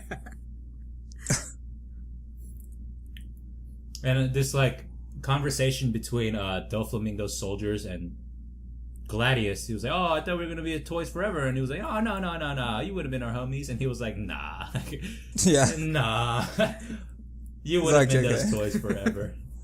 I feel like that thought panel was like so pointless too. It was like it's kind of like done tastelessly, you know. Like I feel like he could have just said something like he could have just said something like "damn," like you know, or like "fuck," you know, like that just kind of indicated that he cared more about them being useful as toys than like as they are now. Yeah. And you would already understand that like, oh, he didn't really give a shit about him. Yeah. You know? But it's like so on the nose. Like obviously we would have actually have forgotten about their existences altogether. It's so like wordy too. Yeah. You know. Yeah. And Maybe it's like, like a the fact that translation he's thing, like though. covering his face, like, because now I can't see your face. Yeah. Now it's a poker face. And then moving on to the cream of the crop. Oh my god. The cream in the pants. Luffy and I'm actually really happy that Law is a normal sized human. Like, I'm overseeing these ridiculously large humans, dude. Just come on, man. You're not a fan? Dude, I'm really not a fan, dude, of like them drawing like the way Blackbeard is shaped and stuff. It's like, dude, what He has like toothpick legs, but like the fattest body. Yeah. Dude, he has like he has like thin legs, like really short, thin legs under his like potato body. Like he's basically That's what I mean, man. Mr. Toothpick Potato. legs. Oh. Yeah, dude. A lot of people in One Piece have skipped leg day, dude. Dude, they don't even have legs for leg day, dude. And then that one guy that was from like the kicking tribe had too much leg going. Like, It's either one or the other. Yeah. Yeah. The guy from the kicking tribe? Except Whitebeard, I guess he was just kind of proportionate. yeah, he was proportionately giant as a human. Like, Yeah. I'll accept that. Like, you know, like the tall, skinny guys, I'll even accept that. But like, what the freak? Like, is he a human? Is Mr. Snutman a human? Treble. What is treble? High frequency pitch. Ah, zing. Maybe he makes himself big because he's a Logia. Yeah, because he's And like he can- snot, I don't know. Yeah. I mean, maybe he's just like a fat, Even his beard looks like snot. he's just like fat, dude. I think he's just like really. He's like a turtle. A turtle. He's like Mr. His Roshi. dad was like shipwrecked and like got really desperate, so he fucked the turtle, and then the turtle laid treble. And one of the eggs was treble. All the other eggs were normal turtles, but one of them was treble, dude. No, it's totally Ninja Turtles. The ooze, like The ooze. Oh yeah, huh? he's totally like made of the ooze. I guess I'm okay with it. Moving In a on. world where there are giants, yeah, I'm okay with big people. Yeah, it doesn't really bug me that much actually. I kind of like the sort of the high range of body types. Like I'm gonna go back to freaking Moria, man. Like, what the hell is Moria, dude? Like, come on. Even like Kuma, man. Yeah, Kuma is freaking humongous, man. Like, his arms were proportionate to his torso, but he also had just like the tiniest legs supporting that body. It was like, what? My legs can't support my body, man. And like, dude. And you're a normal ass person. I know. Hold on, I need to see Kuma. Dude, Oh yeah, his legs. Like his Even his head. His head doesn't match his body. Yeah, either. like his arms are not that bad, but like no, his arms are fine. It's just the legs are ridiculous, dude. I guess maybe he's like part machine now, so. Yeah, but even before that, though, right? That's kind of what his body type was. Is he like 100% machine now? Yeah. Because Yeah, remember they pretty talked much. about that. Like, it's not revealed yet, is it? I think he is. I think he is 100% now. Because they were like, oh, like he's like, I'm gonna lose my humanity now. So like, Yeah. I asked for one favor, and this is it. And like, does that mean that he believes in Luffy and the new the new generation? But I feel like he's not dumb enough to like just let that be though. I feel like we're gonna get some sort of like weird sci-fi-ish sort of thing going on where it's like he uploaded his like intelligence into like Vegapunk's like main computer or something, and like we're gonna have a Vegapunk arc where like the Straw Hats are at the Vegapunk lab, and it's like in a moment of crisis, like Kuma's gonna save them because he controls all the machinery at Vegapunk's laboratory or something, and then they're gonna like upload him into the original body, and he's gonna be back, and it's gonna be like the arc where it's like for the first time the revolutionaries, like Dragon included, are working together with everyone or something. I don't know, I could see something like that happening. Because what I have on Kuma so far is that like he's a Shichibukai, right? Yeah.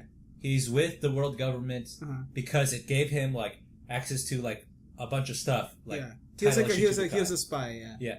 But then he's also with the Revolutionary Army. He was with the Revolutionary Army. He supposedly left, and he left to be a spy for the to spy on the world government, and then to prove his loyalty, he told them that he would turn into a machine for them. To be completely loyal, like 100%. Because like machine, you just program loyalty and it happens. Right, yeah. It has no free will, essentially. Yeah, I agree with you. He has to have something up his like giant sleeve. This is kind of like off topic though. Going back to the chapter, so we're about to have this conflict or this initial fighting stage between Luffy, Law versus Treble, and Doflamingo. And we find out that Bellamy has been beat to shit by Doflamingo. Yes. And we're getting a lot of this sentimental stuff where it's like Luffy's remembering the sort of like jackass Bellamy was, but then to sort of juxtapose that with the fact that he still respected someone of a higher authority. And he admired Doflamingo a lot, and he basically got betrayed by him. Yeah. Because like apparently Doflamingo didn't really think anything of him at all, and kind of beat him to shit just because he could. Yeah, the exact like lines are you'll always be nothing more than a lowly thug, Bellamy. Like, and page 9, which is like the most awesome face ever. He's like, please no more, just kill me.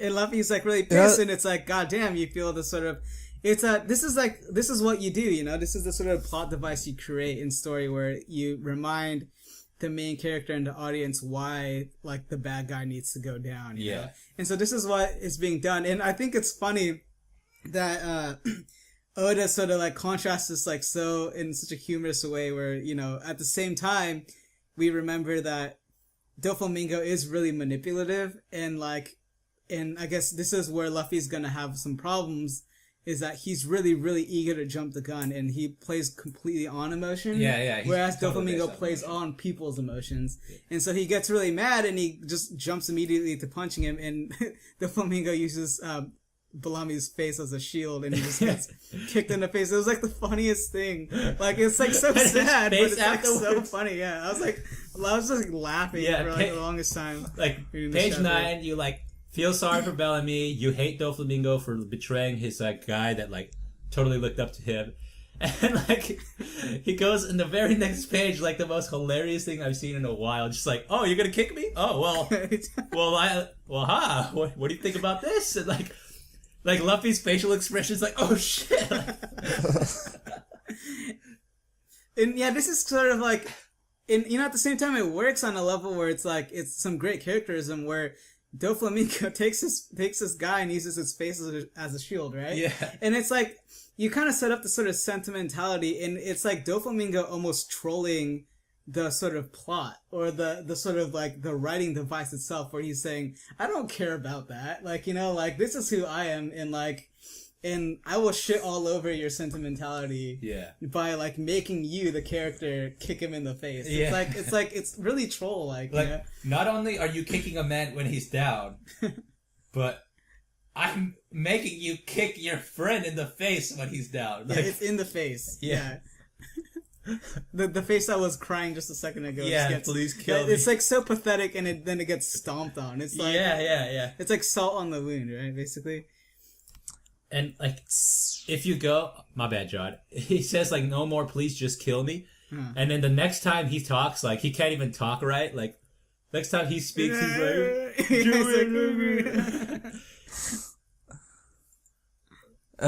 since Luffy is so eager to forgive, do you think that makes every character in this world forgivable to Luffy? No, not Blackbeard.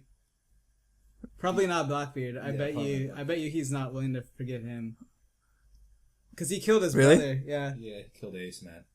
You don't just kill Ace and Whitebeard and just... I mean, here's the thing though, like if there was a scenario, like if there was like sort of like the end of the world scenario, and I don't know, like I guess like Luffy... That's what I mean. Luffy If some scenario made it, would he be able to forgive Blackbeard?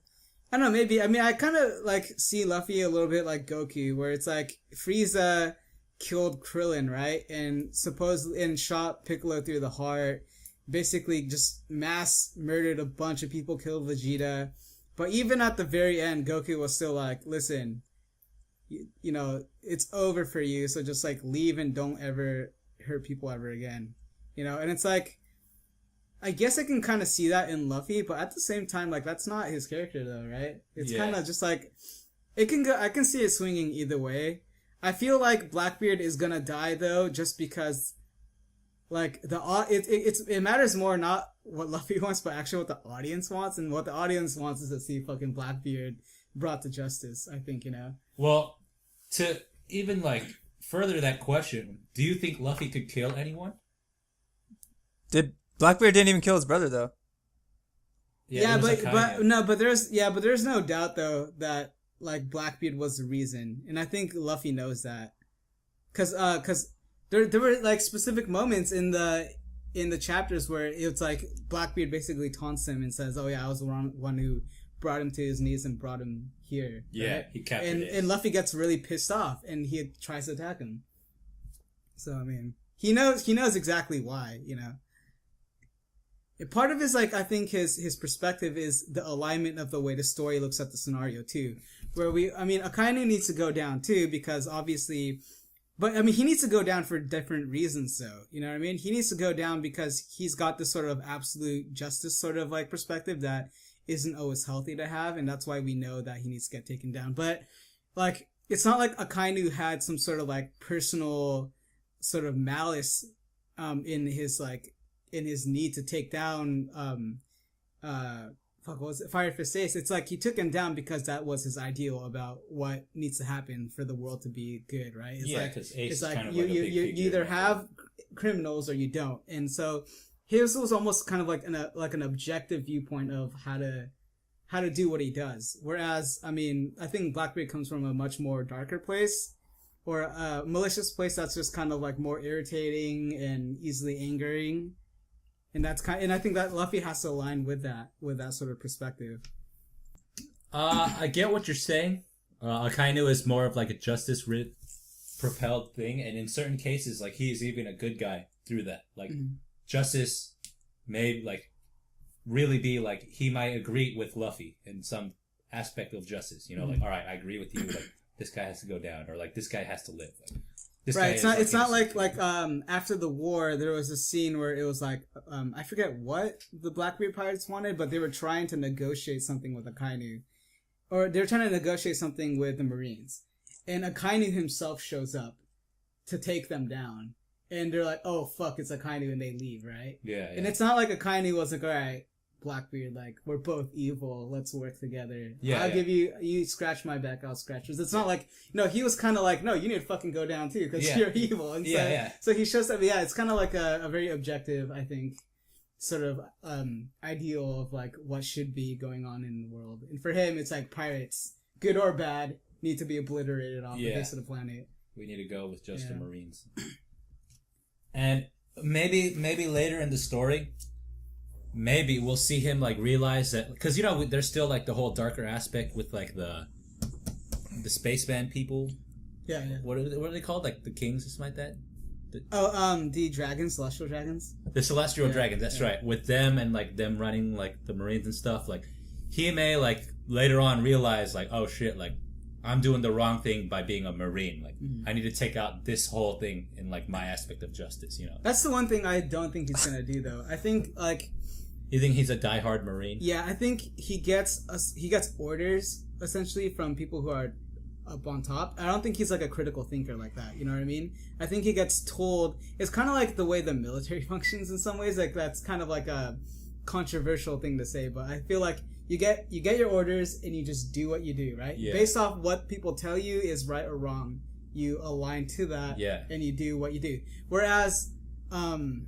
Well, I mean, as an admiral, he has like a lot of power to make his own decisions too. Right. But fuck, what was this? Oh yeah, but even a fleet admiral is only still like a puppet of a greater thing, though. Like even Sengoku had to answer to the guy who was above him, and he probably has to answer to the five guys, 5 dudes, the Elder Stars or whatever, and then they have to probably answer to the Celestial Dragons, right? So you already know that the whole foundation of the thing needs to get taken down because it's corrupted already from the get-go. But that's the point, I think, of what was his name? The black dude, the black Kuzan. That's the point of his character, because for him it's like he's more of a critical thinker in terms of what justice should be, and he's like, no, this isn't right, there's something wrong somewhere in this way of doing things. Are you talking about Aokichi? Yeah, his name's Kuzan. Oh, okay. Yeah. But yeah, he chooses to leave because he no longer aligns with that sense of justice. Yeah. And he says he's gonna find his justice in his own way. He's gonna figure it out, Because otherwise, I think Akainu would have been like, "Listen, Aokichi, like you're right. Let's figure out a way to like fix the Marines together." Yeah, but they disagreed. But that wasn't the point. That they disagreed, and he was like, "Yeah," and then they butted heads, and then he had to leave. So, what were we even talking about there? Well, how did this get? Oh yeah, we were wondering if Luffy could actually kill someone because he was so willing to forgive people, right? Yeah, or even the opposite way, like kill someone. I honestly, my opinion is that it could go either way. If he decides to spare Blackbeard, I could understand that, but I wouldn't be surprised if he killed him either. Yeah, and that would be his only kill in the entire story. But it's like, that'd be cool. I'm sure it like that sort of killing Blackbeard will be met with some sort of hesitance. And I could see it more where it's like he beats him to shit and leaves him alone because there's no point in going any further. And it's like Blackbeard dies of his own hubris.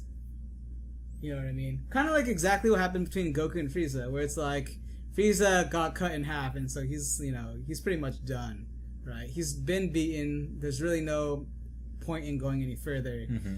And it's like, but Frieza goes that extra mile where he's like, no, fuck you, and then it ends up killing him. You know what I mean? Yeah. He died by Goku's hand, though, right? Yeah. Well, I guess he technically didn't die. He died by Trunks, but yeah, but I mean, but in that arc though, what we had thought was that he had been killed by Goku, because I think he got Kamehameha, right? At the very end, yeah. I don't think Luffy will ever kill anybody directly. Yeah, so we're saying, I think we're kind of saying the similar thing, where it's kind of like Goku essentially did kill Frieza, but he hadn't killed him just because, similarly, like, Luffy, I don't think Luffy will just like keep on punching Blackbeard until he's like, the guy's dead, He'll probably beat him down, and then he'll leave to go do whatever it is he needs to do on Raftel or whatever, and then and Blackbeard will probably go that extra mile due to hubris, and then will probably die in that sort of moment. I think Blackbeard will die like an ironic death. That's what I think. Like, maybe he won't even get killed by Luffy. He'll get killed by like this other like thing. And maybe he'll get killed by like Raftel itself, you know, or the Treasure of One Piece, where it's kind of like you have to do some sort of thing where you integrate the self into the sort of bigger picture of things, and it's like, and it'll reject you because it doesn't accept you as like the thing that's like necessary for the savior of the world, you know. It's kind of, I know that sounds really abstract, but it's kind of like, what's a good example of this where I feel like that trope is done a lot in stories, you know what Indiana I mean? Jones. Yeah, kind of like that. The Last Crusade, where like he goes and you have to choose the right chalice to drink from, otherwise you melt. Right. It's something like that, where it's like, his like ideology of the way the world works is not like, it's not in tune with the way the befitting author of a pirate king. Or the way the author feels like should be the sort of perspective of someone who is in a really high tier position in the world, right? And so when he's faced with that decision where it's like your ideology will either kill you or help you, you know, be the leader of the world, it's like it ends up killing him because it's not correct, right? Where it's like the chalice, it's like your understanding of like, oh, I don't know. I guess it's kind of stretched there because it's like it's really more about history, right? It was like, I think the reason why Indiana Jones survived is because he was like, oh yeah, it's like, it's not like Jesus like loved gold, it was like he was a carpenter, right? Yeah. Or something like that. So no, it's that Jesus was like humble and he chose the most humble cup. Yeah. It's kind of similar. There's like there's definitely similar like ties. The character, you realizing what it's like and you going based off of that. Right. Going back to this here story, it says like he basically is talking about how like Doflamingo is the master of mind games, and if you like lose your cool here, you basically lose the fight. And then Treble talks shit, and then like Doflamingo points out like a pretty like big thing that's been like a long time coming now. Like he's like, well, however mad you feel is not as mad as I feel because you totally fucked up like my operation of like a long time, like all from you two little bastards. Like which feels weird to me because he says right here, right? He says, I'm beyond the point of anger. All I can do is laugh. Yeah. But we didn't even get to see him be really angry though. You know what I mean? Like I think that's yet to come. Where they're gonna be in the fight and he's gonna be like stepping and like breaking their bones, you know, and that's when we actually get to see him being angry. But like this is like all talk, you know what I mean? It's like he's saying like I'm beyond the point of anger. He's still sitting in the chair, dude. Yeah, he's not. If he was angry, he'd be like standing. He'd be going after them. At the very least, he'd be standing. I feel like more than anything, he enjoys this. He enjoys the chaos. He enjoys that people are trying to fuck with his like operation. You know what I mean? Like on some level, I don't know about that. On some level, I think he likes that, you know, people are trying to fuck with him because he likes to fuck with everyone else. You know what I mean? Well, he says enough is enough already. Yeah. So he might actually be mad here. Right. But I mean, I'm sure he is upset. But I'm saying he's kind of like, what is it? A sadist? Is that the correct term? Or it's kind of like an anarchist. Where it's like if he was really mad right now, he'd be like going after them. He'd be going after his crewmates. Like he'd be doing everything he can to make sure that to set an example for the world over, where it's like, you do not fuck with me. Yeah, you know what I mean. But it's kind of like he's kind of like been sitting around playing this sort of like leveling, sort of tier-based game almost, where it's like, if you can get to me, try. You know, it's like he's made a game out of the whole thing. Essentially, kind of like Joker, right? Batman Joker, basically. Where it's like if you can fuck with my operation, do it. Yeah, do it, I dare you. You know, and it's like, please come fuck with my operation. Yeah, it's kind of like it's a little bit similar to that because many have failed, or many have tried, and all have failed. Yeah, but I mean, but obviously he's not completely like that though, and he does have a motive, and he does care about his motives. So he's probably pissed, and we're probably gonna see him pretty angry soon, I think. And we get a little like hint here where he says it's almost as if I'm tasting my depression from 13 years ago all over again. And Law goes, that's your fault, man. If that incident hadn't happened, I wouldn't be standing here before you like this. And he basically says, which is kind of like a huge point to me. Like, if that didn't happen, you'd be the third Corazon, and you would have been by my side. Like, so, I'm like super interested and super excited to see what their freaking history is, because they're not revealing it. Sorry. Yeah, it's all good. Yeah, and he says third Corazon too. Who was the third one? Or I mean, who was the first one? Yeah, because like I'm assuming the second one was Corazon, was the right? second Corazon. Yeah, so who the hell is the first one then, right? And like, who knew that they had like a series of them? You know? Yeah, I just kind of assumed it was just Corazon. Yeah, I thought it was just his name. Yeah, like I didn't know that was like a title for him. Yeah, it's just a title, I think. Corazon. Yeah. I don't think that was his name. Oh, I don't know. Well, then is Pika's name not Pika then? It's different, I think. I don't know. Unless Pika and Treble have other name or like other meanings in other languages. Well, I don't know. That's kind of like a Diamante. kind of like a pointless thing to debate, though. It's like something that we'll find out later. Maybe he has a different name, you know? Yeah. Like, I feel like it would be kind of weird if like the title was Corazon and his Why is it pointless? His name was also Corazon. Like it'd be kind of like odd. But I mean, maybe he was the first. His name was Corazon and he was the first one, and then there was someone else in between him and Law. And then they just kept that title of Corazon. Maybe. I don't know. I'm pretty interested in seeing how that works out. Yeah, definitely. Should be interesting. I am interested. Yeah. How did his gangster hierarchy work? I mean, like if it was his brother, I would assume it was the first. Yeah. Oh yeah, right? yeah. Unless so I don't know. Unless before Joker becomes the leader of the Don Quixote family, and he was the original Corazon. Is that oh what you're shit! saying? So he was the original, or maybe like and the Corazon was the second Corazon. Yeah, maybe the first Corazon and the first everyone were with like this Doflamingo Don Quixote leader, and when Doflamingo, like Joker Doflamingo, becomes the leader, they get a new set of Corazon, Diamante, and everyone. Yeah, maybe, or maybe they just keep them, and it's like he just rises. Nah, knowing him, he would have overthrown and murdered everyone and replaced them with his own guys. That's good.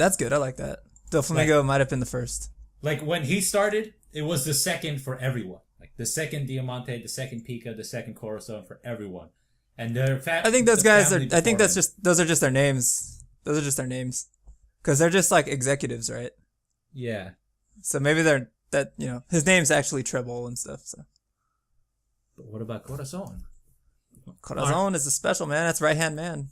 Anyway, he makes Black Knight, which is like a clone that's like way too strong for Law.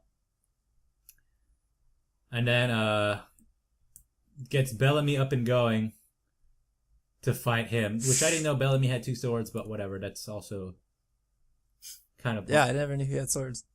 He never fought with swords. Yeah, never ever. Past, yeah. See, like this is the page I was talking about, page 15, where like just previous to the kick to the face, he was actually speaking clearly, and now he's like, "Forgive me, Straw Hat. Please stop me. I can't hang." He's like bawling his eyes out. Yeah. Or maybe... Yeah. Probably his nose is broken now, and like that's why he's talking like yeah. that. And he's like missing some more teeth, so he's talking all weird. It's like coughing up blood and shit. You know you're fucked when you're coughing up blood. Yeah. And he's like... And Doflamingo's talking shit, like, if you want to stop him, you better knock him out. And he's like, do it! Kill me! Do it! So you know how... Okay, so Bellamy's fruit is like the spring fruit. Yeah. So like that's kind of like very similar to Luffy's actually, where his is like the gum. Yeah. So like I think they're gonna fuse. Fusion!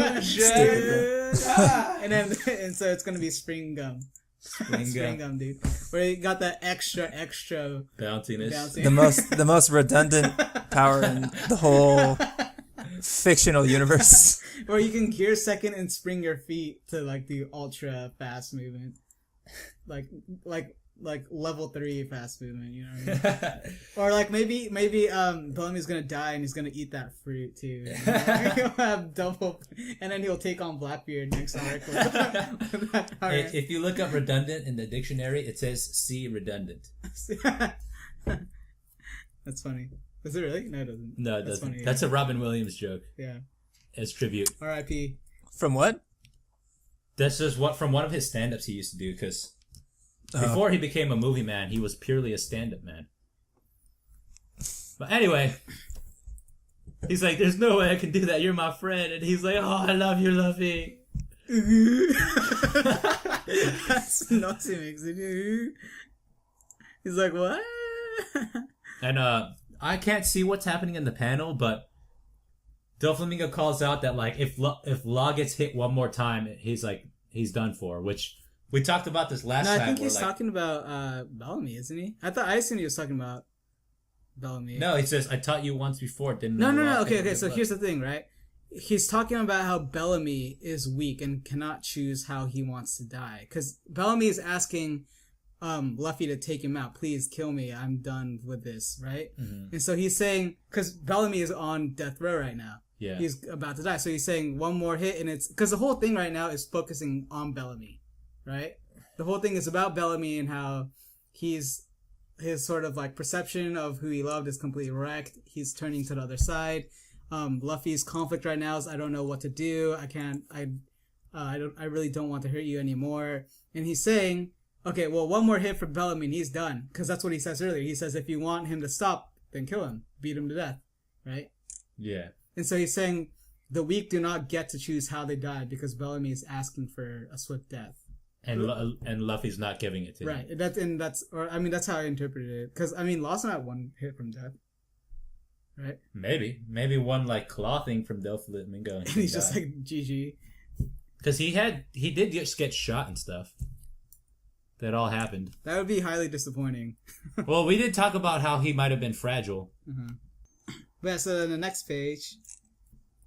Oh, okay, so setting up to the amazing moment of this entire chapter. Yeah, it's been like amazing moment after amazing moment because last week was just like huge revelation, and then here it's just like immensely satisfying. Yeah. Do you wanna do the honors? So when we move along here, he says like Traffy, Luffy speaking to the Law, and he says, "That's it. I'm gonna beat your ass. I'm pissed, right?" And then well, he prefaces by saying, "This freaking bastard, we came all the way here and he still won't fight us." And the panel is basically Bellamy charging out Luffy, and then we see later that a clone is fighting Law. Yeah. So Luffy's getting Doflamingo's still sitting in a chair. Right. Says, "Whatever happened, we're sticking to our secret plan." He says, don't let him get you all fired up. He says, "Screw the plan." He goes for Law. And Law goes, "You bastard, I'll remember this. Ah!" And then Treble and Doflamingo are confused, and he says, hey, he's going to beat out the shit out of Law. Has he lost his mind? And that's when, which I had been wondering this entire time when I first read it, why he didn't use the room to start. But he busts out the room, and he's like, oh shit, the room. Like, and then they switch places, like, super clever, like. And Doflamingo, who was just sitting in the chair, goes like, what? And then, and Luffy does his Red Hawk punch, which is like a superheated punch, hockey, gear, second stuff, which totally owns Doflamingo, like. Right in the stomach. Right in the guts. And, like, it totally even punches a hole to the other side if you go to the next page. Doflamingo's bleeding out. Trouble's like, oh shit, and then there's freaking Law sitting in the chair, which I thought was like the cherry on the top of how sick that sequence was. That smile too, dude. Yeah. That smile, he's just like, hey, ready to die. And then Law like does like a breakdance, three sword strike, radio knife. And Treble goes down. And that's all she wrote. 3 sword strike? Yeah, he gets cut in 3 pieces. Or maybe more. 4 pieces. Yeah. 1, 2, 3. Yeah. I see 4 pieces. Maybe it's 5. Maybe this is. Does he use a sword? Yeah. Yeah. Because what? You don't see his sword drawn, but you see the sword click afterwards. Like, yeah. Click into the sheath. Plus he says radio knife. Yeah.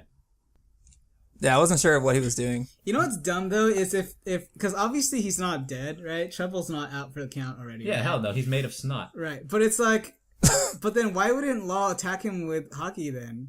Can Law do hockey? Yeah, he can. He fought Smoker and used hockey against him. God, I had to go back and prove these things to you guys over and over again. It's so annoying. He did? Yeah, he did. He fought Smoker? Mm-hmm. I know he took Smoker's heart, but... He did, but then... Hold on. Didn't Virgo fight Smoker? I don't remember Law fighting Smoker. That was after... No, Law initially takes Smoker's heart. He was the first one to take Smoker's heart in the beginning. And then he switches it with the chick, right? Yeah, he shows up. Smoker shows up at the door. Law shows up Smoker shows up, knocks out the door. Law shows up, and then they have a confrontation there, where he's telling him, "You need to. What are you doing here?" Yeah. And he's saying, "This is my vacation home. What are you doing here?" Yeah, I and remember then they that. have, But here, hold on. I'll look at the wiki real quick. And then he says, Straw Hat, you're the worst. He says, hey, you're part of this generation too. Which is like subtle hints that he's going to join the crew, man. He's going to join the crew. Nah, he's not joining the crew. I feel like, did we go over this? How he always says, like, yeah, at the end of shit? Like, Straw Hat, yeah. Yeah, I think we were saying it's like a dialect. Stick to the plan, yeah. But going back to what we were talking about, so Law is stated by Luffy to have Haki. The extent of his ability in using it has not been revealed, but as he asserted himself as one of the people capable of battling Caesar Clan, it is safe to assume that he can at least use Bushoku. During his battle with Smoker, Law was shown capable of bypassing the Vice Admiral's Logia defenses thanks to his own Haki powers. I thought it was like it's subjective of his room. Like that's how he was able to get Smoker. I didn't know it was a Haki thing. At that point, yeah. I think so. Because I remember him taking the heart. in his room, he could take a Logia's heart anyway. It doesn't matter if he has Haki or not. That's what I'm saying. That's because I knew he took his heart, but I thought he did it with the room, not with Haki. Which, holy shit, like if he cut Smoker with his sword with Haki, wouldn't Smoker have like bled out? If you cut a heart out, like... Yeah, but then... Yeah, that's really dumb then. I don't know why he didn't just cut Trouble. When he does room, though, like, no one dies when they get cut in the room. Yeah, so he would have had to have used room to take the heart and not Haki to take the heart. Because he didn't use Haki to take the heart. He used the room power. So when did he use Haki then? When they were just like fighting, he just like Haki punched. Yeah, you have to go back to the chapter and figure it out then. But I mean, it's here in the wiki. It says that it was used. Also, so then it's really dumb then that he didn't just use Haki on Trouble. Also, I think something that you can, that's kind of what I'm saying right now. Is like if Trouble is a Logia, then it makes no sense whatsoever that he wouldn't attack him with Haki and just be done with it, right? Because obviously Trouble's not out for the count so fast.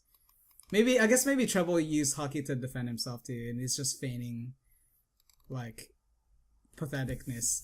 But going back to the Law Haki thing, one thing that you can definitely use as a sort of clue as to whether or not he can use Haki or not is Virgo imbues his entire body with armament Haki, and Law cuts him anyway without using room. He uses his sword and cuts him. So I mean, I think you can take that as he's got pretty good armament Haki too, because I think in order to beat out someone who has really strong armament Haki, you have to beat him out with better armament Haki. Yeah, true.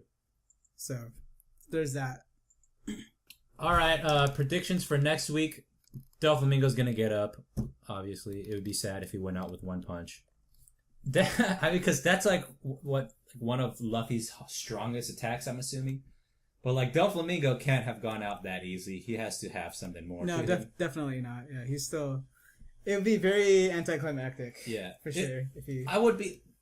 I would be really mad though if he didn't even take any damage from it though. Like if it was like, oh, that was a clone too, ha. Like, I think you know what? I don't think Oda would do something like that to us, because based off his reaction here, it's pretty clear that he's taken a pretty big hit. Yeah. I mean, he's probably gonna be able to still fight a lot, yeah, because I mean that's just how these characters are. Like Luffy gets beaten to shit to death, and it's like amazing that within a few chapters he can come back up and fight again. You know, it's like supposedly his endurance is just like god tier. But it's like Whitebeard takes a sword through his spine, yeah, and he goes like, "All right, guys, I'll go fight now." Like, yeah, but no, yeah, I think it's pretty clear that he's taken a pretty considerable hit. Yeah. Here, right? Yeah. Oh, he better have. Like, I'd be mad if he didn't. That'd be like, like if it was like, oh no, that was a string clone. Like, you know what would have been funny is if they stayed on the 3rd floor, and Law used room, like. He used room where it reached the chair, and he's like, what? And it switches him, and he gets placed in sea stone cuffs. or like gets placed inside a sea stone prison cage or like, something. Yeah. What the And they just like close it on him, like, no, Yeah. fuck you. Done and done. Does that mean his birdcage would cancel out? Yeah, I guess so. If he wasn't to see some cuffs, then yeah. Well, I don't know. Maybe it's like something that's already been done. Yeah. You know. Do you think he would have to sustain it, or it's like already existing? I Well, don't that know, means that actually. even if they killed Doflamingo, they would still be stuck in the birdcage. Yeah. No, I think it's like one of those things where you have to beat him and it'll get taken down. Yeah. So. I don't think Doflamingo's power works like that. Could be though. Wait. So what do you mean? You think that the birdcage is just Even if he dies, the birdcage will still be will there. still be there? Yeah. Because It's like if Aokiji like let out a blanket of ice and it was just there, Uh-huh. he wouldn't like if he died, the ice wouldn't disappear. Yeah. I think. Yeah, I was gonna actually use something similar. Like I was gonna say Akainu in the fact that Punk Like Hazard, Punk Hazard it's wouldn't still- just return to normal. Right, it's still like I was gonna use that exact example actually. Yeah. dude, I think Punk Hazard was like probably the sickest concept island that we've been to. Like Skypea is cool. Like another one was it's slipping me, but the other one was cool. But like Punk Hazard, man. Like, Which one? What was Dude. it like? Was it water? Was it Water 7? Was it the bark? That's like a standard it island. was the underwater one. Fishman Island? I thought Fishman was cool. That was cool. Wasn't really an island Yeah. though. It was like I don't know why they called it an island. it was an island. It was An island a underwater. submerged island, man. I think Skypea is the coolest. I think Skypea, when you think about it, is like insane. It's like Yeah. It's like a country up in the air, Yeah. and the clouds Sitting on manage to clouds. like take shape and stuff. It's like it's crazy. But like how like they were like traveling along this island and they're like, what the fuck just happened here? Why'd it get so cold? And it was Yeah. like, oh, didn't you hear? Aokiji and Akainu got down here and that's why it's like this. I thought when I revealed that I was like, ah! They had major No way. butt sex. Dude. Just like they were going at it, dude. They just fire and ice. Dude. Trojan. Fire and ice. Yeah, that is pretty cool actually. I've used that. It's a strange feeling. Wait, so it hasn't been confirmed that Trouble is a Logia, right? That hasn't been confirmed yet. It is confirmed. Oh, It it is is confirmed. confirmed, yeah. Well, who confirmed it? Because remember, it wasn't that he wasn't Oda just, when he wrote. he wasn't just using his snot. I remember he used his finger and like shot like a thing snot off his finger and hit someone with it. I mean, couldn't that also be a Paramecia though? Because like the candle, Mr. 3 like turns himself into candles all the time, and he's like dripping and shoots things and creates things. Is he a Paramecia? Yeah, he's a Paramecia. Well, then He's I don't definitely know. a Logia. Well, I mean, I researched. oh, you researched, and it says that he's a Logia. Yeah. Yeah. What is it like? Logia, Paramecia, and Zoan? Yeah. That's why the Beta no Mi, it's like sticky. He's just sticky substance. Trust Oh, me, yeah, bro. I'm not lying to you. The other guy was like slime, right? Like that annoying fucking guy. yeah, Caribou or something like that. Yeah, that's That it. would just- Korobu or something. That just would not go away. He was Swamp, I think. Swamp. Yeah. No, the other guy was Swamp. Who are you The talking guy about? on Skypea. One of the guys that they were fighting, he would like make swamps, and if you stood in there, like you were stuck there. I think he was a Paramecia though, right? He wasn't. A Logia. Yeah, he wasn't. Oh, a yeah, Logia. but I'm saying, what's his Caribou is the Swamp Logia. Def. How does that make sense? Would there be a fire Paramecia then? The other guy, I think he was like a quicksand Logia or something. Not Logia, but just he can make quicksand or something. Wait, who? Caribou? Think of it like that. No, not Caribou. The guy Justin's talking about. Oh, okay, yeah. I remember it was the guy that was like, he tried to make himself look scary by having like white eyes, but he was like, I can't see you because like his eyes were rolled to the back of his head. That guy. Man, I don't remember him at all. He had like a funny haircut. Shit, dude. I remember his name. I don't remember it at all. I just remember he existed. And I remember it was funny because I was like, really? Like, that's your like character thing? He was like trying to look scary. Like he tried to do like badass poses and his eyes would be rolled to the back of his head because he'd make it look white. He'd be like, I cannot see where you are, but I have defeated you. Like, Dude, what if Treble really is dead? I'd be kind of down. Yeah, me too. he got I kinda sliced want him that out. many times. Yeah. But, I mean, yeah, he's definitely alive still. God, man, what's the point of hockey? You're not going to use it. I know, it's like, Fucking yeah, dumb. it's really stupid. I mean, I think the only explanation is that, or the only valid explanation I think we'd be able to accept is that Law did use hockey, but Trouble also used hockey to defend himself. Similar to the way, like, I think we saw Akainu get cut up during the war, and he was like, hockey users, I hate you guys. But, like, he got cut up, but he was fine, though, because he probably used hockey to protect himself, too. Probably. Well, He didn't get cut in half, though. yeah, the way this looks is he got cut. Like, there's no armament hockey that could have protected him from this. Yeah, I think he was unprepared, too. Yeah, it looks like he got cut. Yeah. And maybe he did get cut in a room. That's why he got split so beautifully like that. Because I'm pretty sure the sword wouldn't normally be able to just, like, Right. murder people like that. Well, if he did split him in the room, there wouldn't be any benefit though, would there? Because he could just like reattach himself. Yeah. Maybe Law can't imbue his weapon with hockey. Well, he can, though. Yeah, he did that against Virgo. Oh, did he? Yeah. All right, well, that wraps up this week's discussion here, this week's podcast. I think we kind of beat this one into submission. Yeah, we kind of have like. What do you guys think is gonna happen next chapter? Like, do you think we're gonna continue to see this conflict, or do you think we're gonna just switch off to? I feel like this has been pretty satisfying, so they might just switch to like the focus on something else. You know, they might switch the focus finally to the freaking history between them. I'd like to see that. Yeah, it'd be a good change of place. Yeah, I would hope they stay in the same room though. I hope they don't go see what's his face is doing, like, or what's her face is doing. I hope they stay in the same room and they just do like a flashback or like, you know, whatever needs to happen here. Uh-huh. All right, that wraps up our discussion for this week. Pretty cool stuff here. Treble, what's gonna happen to him? Who's under control, or who's in control, Mayuri or freaking Gigi? Whose pussy is Naruto gonna take, Sakura or Hinata? Special takes to my boy here, John, for being in Japan and still talking to us and cutting out on Skype freaking every 10 seconds. Thanks to Oda for keeps it real.